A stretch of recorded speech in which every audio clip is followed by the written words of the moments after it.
Grace to you and peace from God our Father and our Lord and Savior Jesus Christ. Amen. Small things can turn into big things. I would imagine you know that about your own life as well. Maybe it was just a thought, maybe an instant.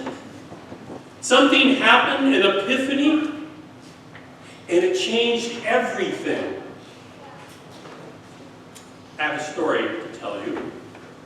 I, along with 28 others, mostly from the church here, traveled for 2 weeks in England and Scotland. And the intent was to study and to see the sites of the English and the Scottish Reformation, which are both different from one another entirely, and which I have come back even more confused than I was before leaving. One day we walked through the city of Oxford, that ancient city of learning, which houses the oldest university in the Western world, Oxford University, founded in the 11th century. And our tour guide took us to a small little alleyway, and we came to the door of the chapel of Oxford University that opened up into this alleyway. And he proceeded to tell us a story about a professor at Oxford back in the 1940s who on a winter's day was leaving the chapel after worship and slipped on some ice. And when he found himself on the ground, he looked up and he saw a large oak door right in front of him. That door.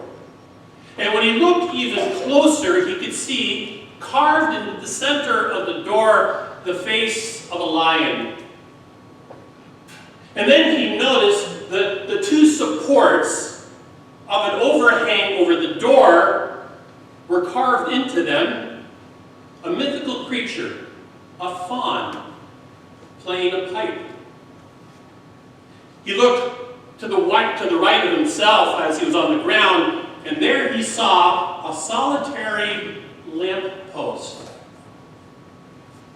Maybe your mind is already going where I'm leading.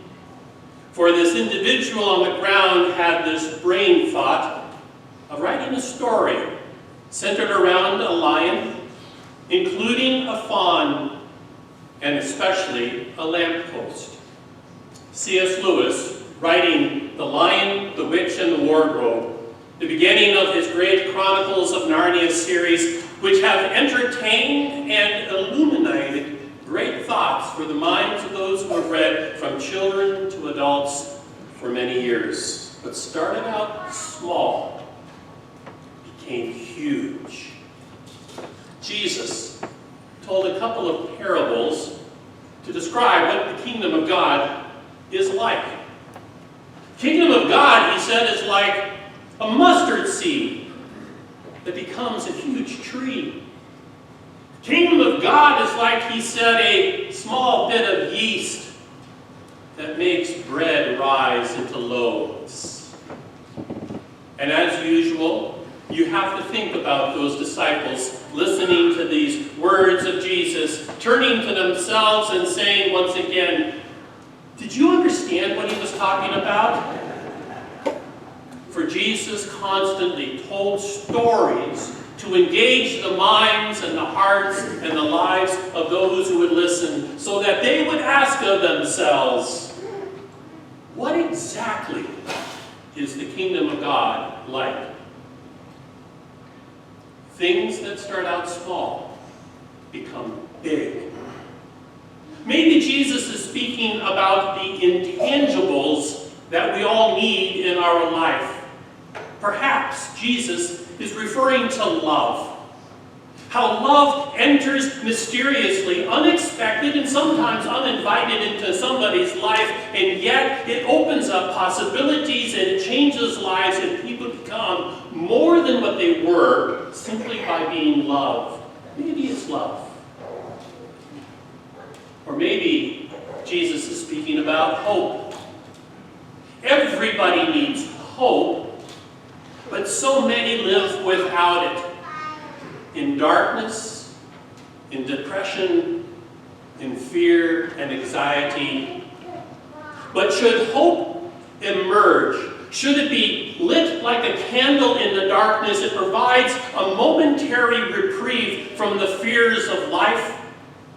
And should that small flame become a raging fire, it has the possibility of encouraging and giving purpose not just to single individuals, but whole communities. Hope can be born where there once was nothing.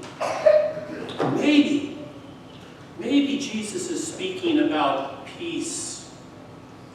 Maybe in lives that are conflicted and struggling and wondering and worrying of the future and recognizing the violence and the upheaval in which people live, maybe peace enters in surprisingly, enough so that whole communities find security and warmth and welcome.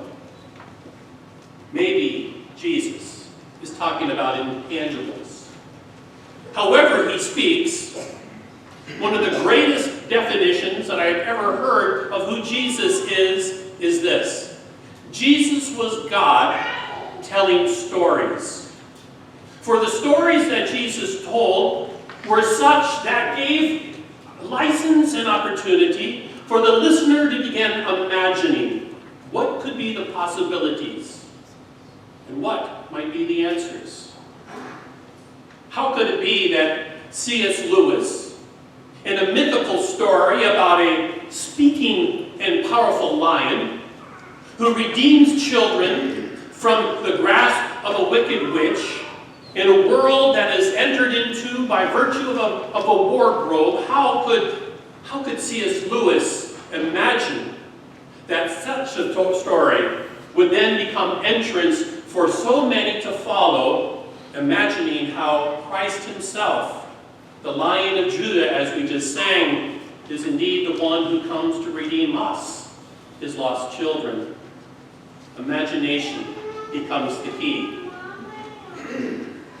Yesterday, we had a great event take place here.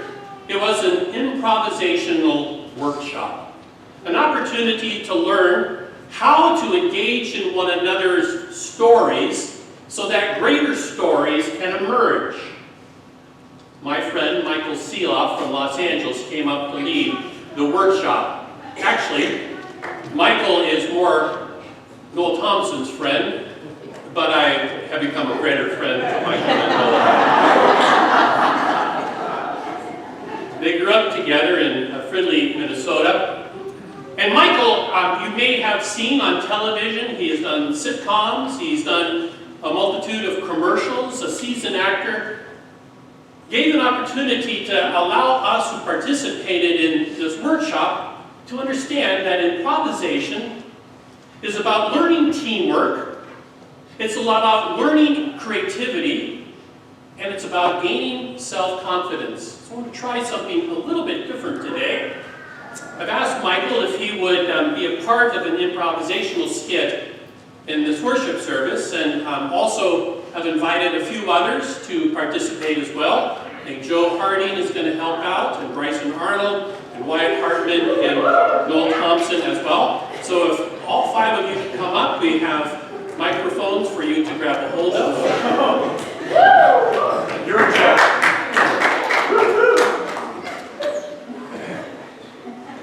So in improvisation, the responsibility becomes of giving a scene. So I will give a scene that they are going to act out.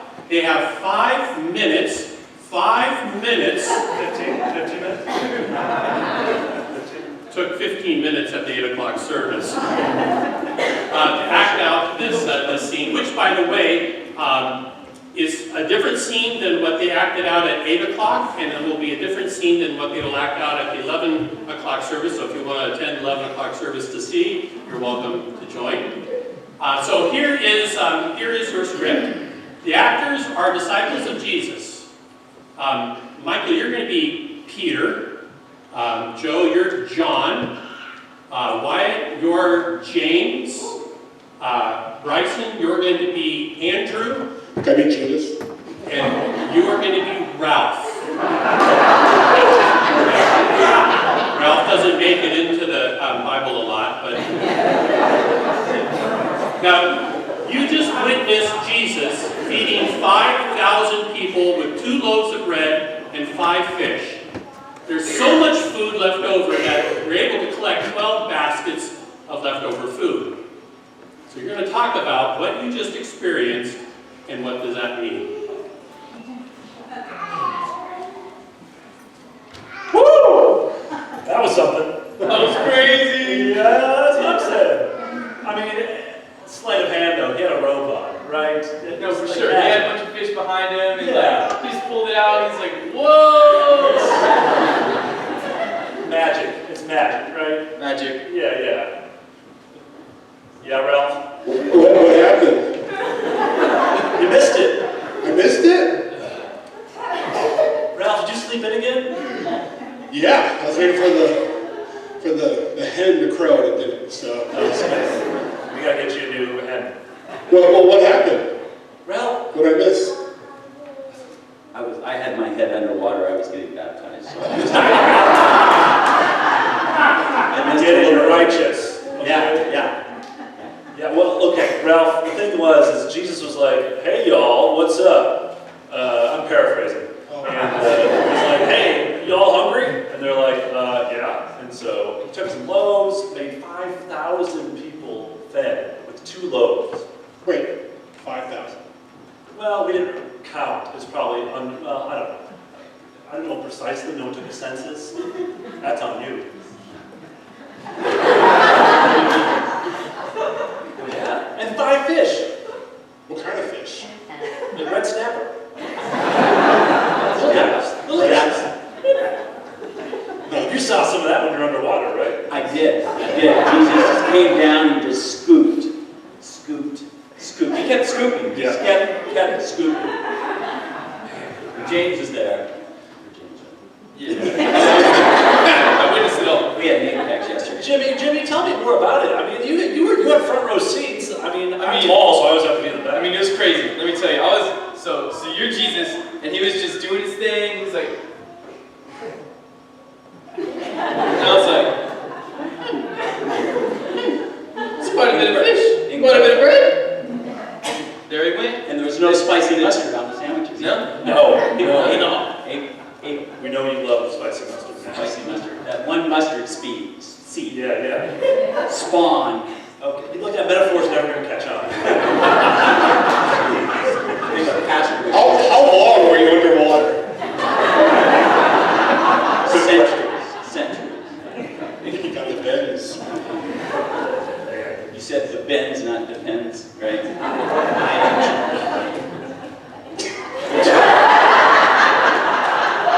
John, you're making some jokes. I think you can do it.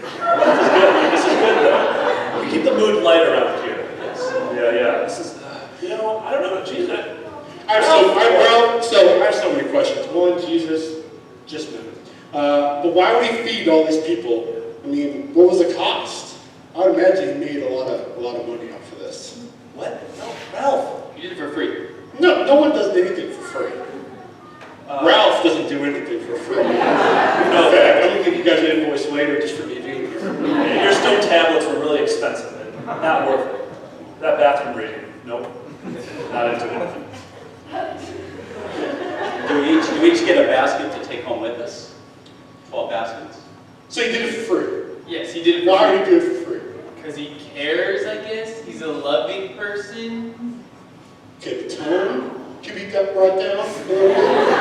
Jimmy and Peter. What's up?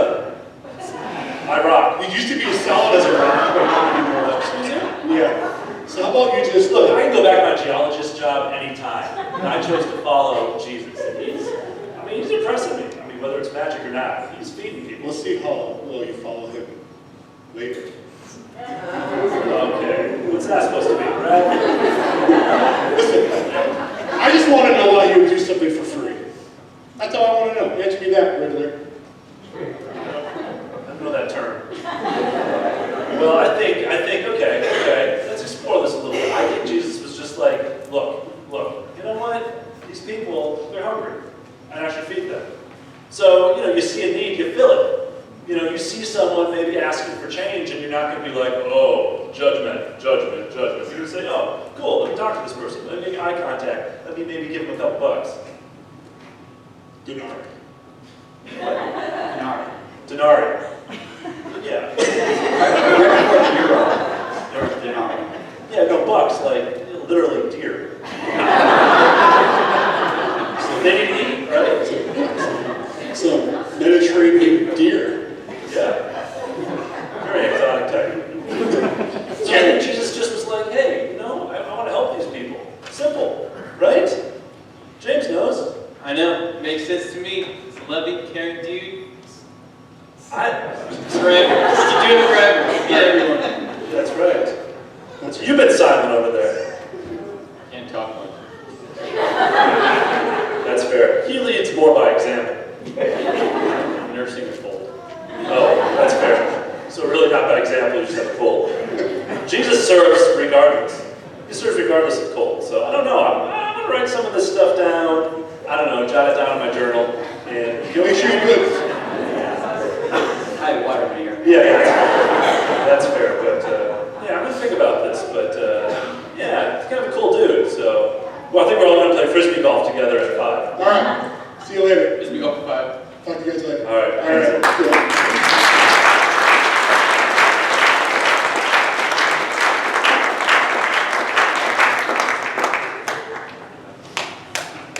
So the kingdom of God starts out as something small and becomes something large. Sort of like taking a few fish and a couple of loaves of bread and being able to feed greater than 5,000 people. Small to large.